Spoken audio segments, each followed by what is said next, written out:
Hi everyone, Sudhanshu Kishore this side from perfect solutions. इस video में हम म्यूचुअल फंड बेसिस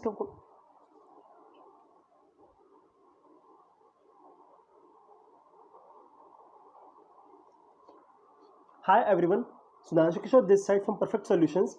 इस वीडियो में हम म्यूचुअल फंड के बेसिक्स को कवर करेंगे, जिसमें म्यूचुअल फंड क्या है, इसका स्ट्रक्चर, बेनिफिट्स, टाइप्स, एनएवी और रिस्क मीटर के बारे में समझेंगे। सबसे पहले, what is mutual fund? Mutual fund में इन्वेस्टर्स का मनी पूल करके, मतलब कंबाइन करके, फंड मैनेजर जो उस पर्टिकुलर फंड के लिए असाइन होता है securities which may be stocks और बॉन्ड्स में इन्वेस्ट करता है, जिससे उसके इन्वेस्टेड मनी के अगेंस्ट इनकम या रिटर्न जनरेट होती है for each investor as per his और हर कंट्रीब्यूशन। यहाँ फंड मैनेजर का रोल बहुत इंपॉर्टेंट है उन स्टॉक्स को चूज़ करने के लिए जिससे अच्छे रिटर्न्स इन्वेस्टर्स को मिल सकें। प्राइमरी रोल इन्वेस्टमेंट के अगेंस्ट एक रीजनेबल अर्निंग और वेल्थ क्रिएट करना होता है। जहां एक नॉर्मल इंडिविजुअल को, जिसको मार्केट स्टडी करके इन्वेस्टमेंट के लिए ऑप्शंस या टाइम डिवोट ना करके वो म्यूचुअल फंड में इन्वेस्ट कर सकता है, जहां उसको एक डेडिकेटेड फंड मैनेजर मिलेगा उस फंड को अकॉर्डिंगली मैनेज करने के लिए। Structure of mutual fund. India में म्यूचुअल फंड्स को रेगुलेट करने के लिए जो एजेंसी है वो है SEBI, securities and exchange board of India. SEBI ने एक लीगल स्ट्रक्चर बनाया है जिसके अंडर हर एक म्यूचुअल फंड की is constituted and it is constituted as a trust. The mutual fund trust is created by one or more sponsors. जो main persons होते हैं म्यूचुअल फंड बिजनेस को run करने के लिए, बीइंग द मेन पर्सन, तो एक एलिजिबिलिटी क्राइटेरिया सेट होता है स्पॉन्सर्स बनने के लिए, जैसे मिनिमम 5 इयर्स का फाइनेंशियल बिजनेस बैकग्राउंड होना चाहिए एंड मिनिमम 40% नेट वर्थ में कंट्रीब्यूशन होना चाहिए। The operations of mutual fund are governed by trust deed which is executed between the sponsors and the trustees. Company के बोर्ड ऑफ डायरेक्टर्स असाइन होते हैं trusteeship role, meaning regulating and monitoring के of mutual funds को perform करने के लिए। Asset management company AMC mutual fund schemes के day to day management को हैंडल करती है, जिसको स्पॉन्सर या ट्रस्टी अपॉइंट करता है और एएमसी की रिस्पॉन्सिबिलिटी का एग्रीमेंट ट्रस्टी एग्जीक्यूट करता है। इन्वेस्टर्स के रिकॉर्ड और इन्वेस्टेड अमाउंट के अगेंस्ट उनकी यूनिट होल्डिंग एएमसी खुद हैंडल कर सकता है और वो RTA which is registrar and transfer agency को अपॉइंट कर सकता है ये मैनेज करने के लिए। कैम्स और कार्वी दो आरटी हैं जो एएमसी के रिकॉर्ड हैंडल करती है। फॉर एग्जांपल, फ्रैंकलिन टेम्पल्टन खुद अपने रिकॉर्ड्स मैनेज करती है, आईसीआईसीआई, एसबीआई, एचडीएफसी एक्सेट्रा के रिकॉर्ड्स कैम्स मैनेज करता है, वहीं Axis, UTI, Nippon etcetera are in Karvy. एक example to understand this slide, SBI mutual fund एक ट्रस्ट है, इसका sponsor State Bank of India है। ट्रस्टी में आता है SBI mutual fund trustee company private limited. AMC है SBI funds management private limited, और आरटी जैसे मैंने अभी आपको बताया CAMS, computer age management services. Mutual funds के बेनिफिट्स की बात करें तो प्रोफेशनल मैनेजमेंट जो एक एक्सपीरियंस फंड मैनेजर प्रोवाइड करता है आइडियली फंड्स को असाइन करने में। Second, multiple industries and categories में इन्वेस्ट करने के लिए पोर्टफोलियो में प्रॉपर डाइवर्सिफिकेशन मिलता है, जिससे एक पर्टिकुलर कंपनी में इन्वेस्ट करने पे जो रिस्क इन्वॉल्व है वो ख़त्म हो जाता है। आल्सो अगर आपने 1000 रुपीज़ इन्वेस्ट करना है तो स्टॉक मार्केट में आप 4, 5, 6 स्टॉक्स परचेज कर सकते हैं as per share price, but यहाँ एक फंड में 80-90 तक स्टॉक्स भी होते हैं जिनमें आप इन्वेस्ट कर पाते हैं। Economies of scale, cost related expense हर इन्वेस्टर पे कम हो जाता है as it gets separate across all, and also small amount of ₹500 and 1000 से भी इन्वेस्टमेंट शुरू कर सकते हैं।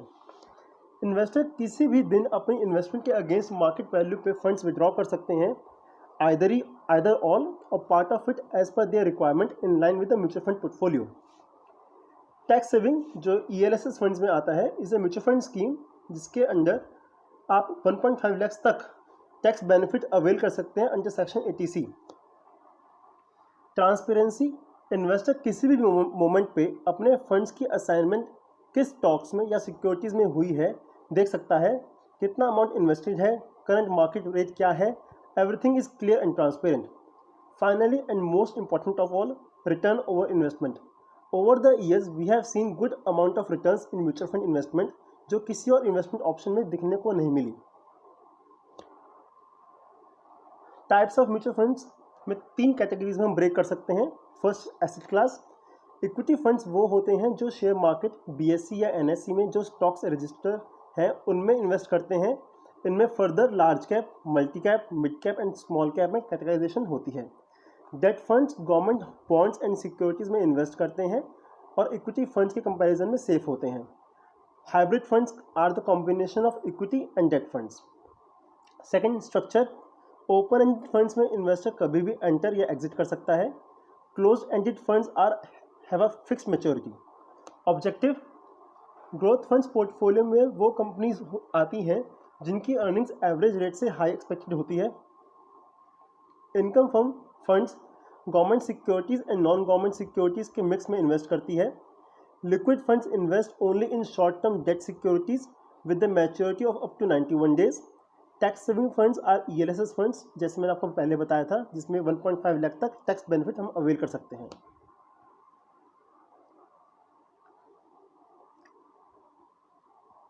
म्यूचुअल फंड की हर यूनिट की value is denoted by net asset value. Total assets में से एक्सपेंसेस और लायबिलिटीज हटा के और आउटस्टैंडिंग यूनिट्स के डिवीजन से एनएवी की वैल्यू कंप्यूट होती है। शेयर प्राइस और एनएवी सेम नहीं होती हैं, ना ही इन्वेस्टर डिसाइड करता है NAV, unlike stock market. NAV is की वैल्यू हाई या लो फंड की परफॉर्मेंस को डिनोट नहीं करता है और हर वर्किंग डे पे it can change depending upon जिन सिक्योरिटीज़ में फंड्स इन्वेस्टेड हैं उनकी वैल्यू में क्या चेंजेस आए हैं। हर इन्वेस्टर को अपने रिस्क एपेटाइट के अकॉर्डिंग इन्वेस्ट करना चाहिए। पहले टाइम पे कलर कोडिंग से डिनोट होता था और अब के टाइम पे 5 लेवल स्पेसिफाई करते हैं रिस्क को, हर फंड के रिस्क को। फर्स्ट इज लो, सबसे कम रिस्क वाले फंड्स एंड प्रिंसिपल अमाउंट की safety is priority. Liquid funds are low risk funds. Moderately low, small risk in exchange of potential returns. Short and medium term debt funds comes under this category. Moderate, some risk इनमें होता है और relatively high returns भी होते हैं। Arbitrage and monthly income plans funds में moderate risk होता है। मॉडरेटली हाई, वेल्थ क्रिएट करने के ऑब्जेक्टिव से जो इन्वेस्टर लॉन्ग टर्म में रिस्क ले सकता है उनको balance equity fund, diversified equity funds में इन्वेस्ट करना चाहिए। High risk to generate potential higher returns are considered here. Sector and thematic funds इस कैटेगरी में आते हैं। फाइनली, रिस्कोमीटर अकेला टूल नहीं होना चाहिए फंड्स को सिलेक्ट करने के लिए। Thank you.